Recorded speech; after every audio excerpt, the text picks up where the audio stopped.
address the pricing of services procured by government, we are revising the Zambia Public Procurement Act by amending the law to enhance efficiency. We are also going to shorten the lengthy tendering procedures and introduce measures to reduce wastage, such as benchmarking of prices and works. This was one of the biggest irregularities pointed out by the Auditor General, and I'm therefore directing that work on this bill be expedited so that the next sitting of Parliament, which is to start soon this month, can enact it into law. To strengthen commitment controls, a lot of work to migrate all ministries onto the Integrated Financial Management Information System, IFMIS, and Treasury Single Account is going on. In this regard, I direct the Minister of Finance to migrate all remaining ministries and agencies onto the system this year. There should be no resistance.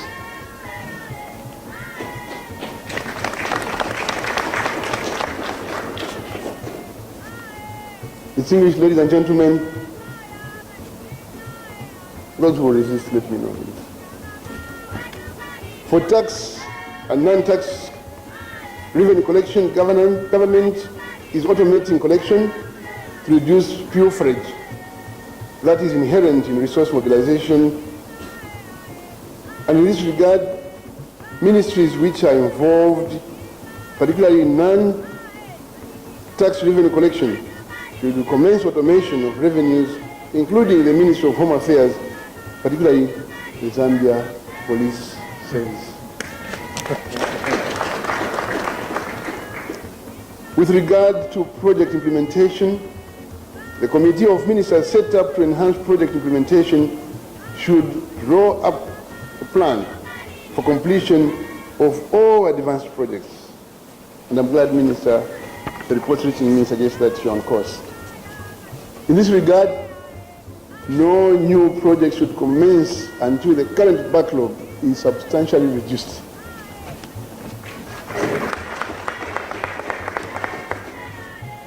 In order to strengthen public financial management in government, I have upgraded the Office of the Accountant General and Controller of Internal Audit to Permanent Secretary. This is meant to enhance internal controls and financial accounting and reporting. I'm sure it was a good move, although some people have protested. I now direct the Minister of Finance to use these offices to put in place workable strategies to ensure that the reforms come to fruition. In addition, as part of the broader reforms, the Auditor General has been capacitated to undertake a wide range of audits that enables the office to bring out these findings which my government is addressing. So, Dr. General, we'll give you whatever space you require, whatever power you require, let us know, as long as it's not unconstitutional. Distinguished ladies and gentlemen, I have noted with concern the lack of clarity on the roles of ministers and that of permanent secretaries as controlling officers. My expectation is that ministers will provide policy direction in ministries and ensure that such policy objectives are attained. On the other hand, controlling officers are expected to implement government policies and programs through prudent use of public resources for enhanced service delivery and socio-economic development. And it's important, therefore, that these roles are well defined to be understood for all of us, Minister, PS, and the general public. I hope that the Secretary of Cabinet during this meeting will give more guidance on this matter. This said, however, and going through the Auditor General's reports and other reports, it is apparent that in most cases there has been failure by some controlling officers to manage the staff under their charge, as well as public resources. I therefore direct the Public Service Commission to ensure that erring officers are dealt with in accordance with the Public Service Regulation and not allow disciplinary cases to be resolved through transfers.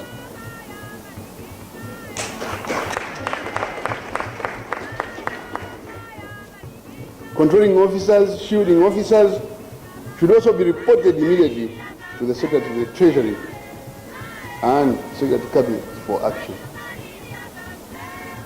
Several times I've heard that, no, you can't transfer this officer. No, the ministry will suffer. You can't remove this officer, the ministry will suffer. But you can remove the president. We are all dispensable. Immediately you say you can't remove this officer, I begin wondering why. Then there should be something fishy there.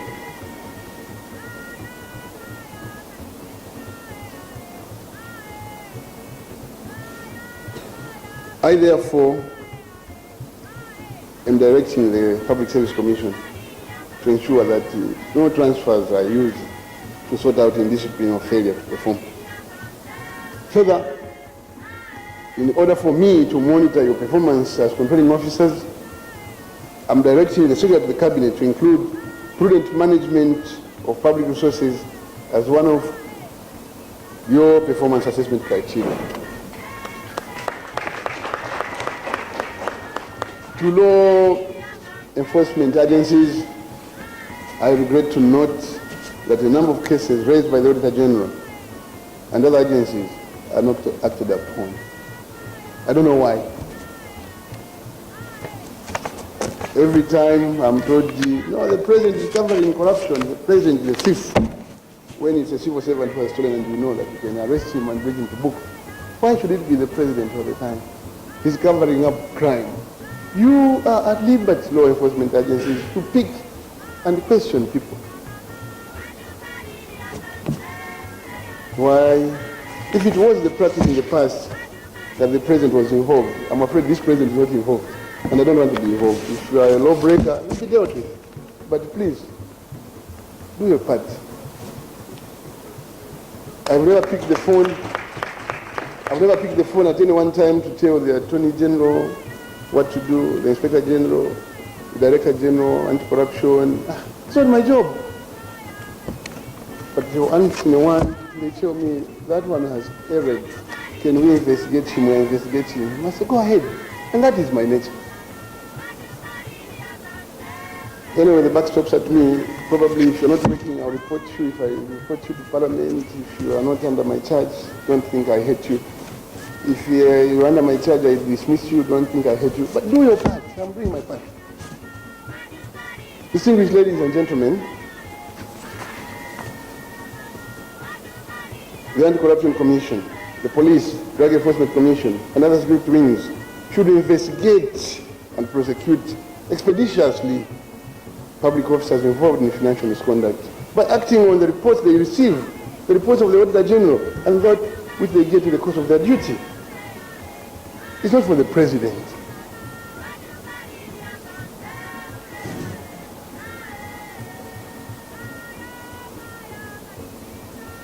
I also wish to appeal to the courts of law to expedite cases relating to financial misconduct once these cases have been brought before them. Let me conclude by emphasizing that we owe it to our people to work hard to develop this country by using public resources in the most prudent manner. I wish to urge the ministers, particularly the Minister of Finance and his team, to expedite the implementation of all public financial management reforms that we are currently working on. This will entail that the misuse of resources and the oppression of resources is brought to an end. The sooner the better. It is my expectation that the audit report for 2018 will not have glaring financial irregularities which represent clear cases of misappropriation, mismanagement, or corruption. Any minister, any controlling officer, or any other public servant implicated in any financial irregularities should face the full wrath of the law.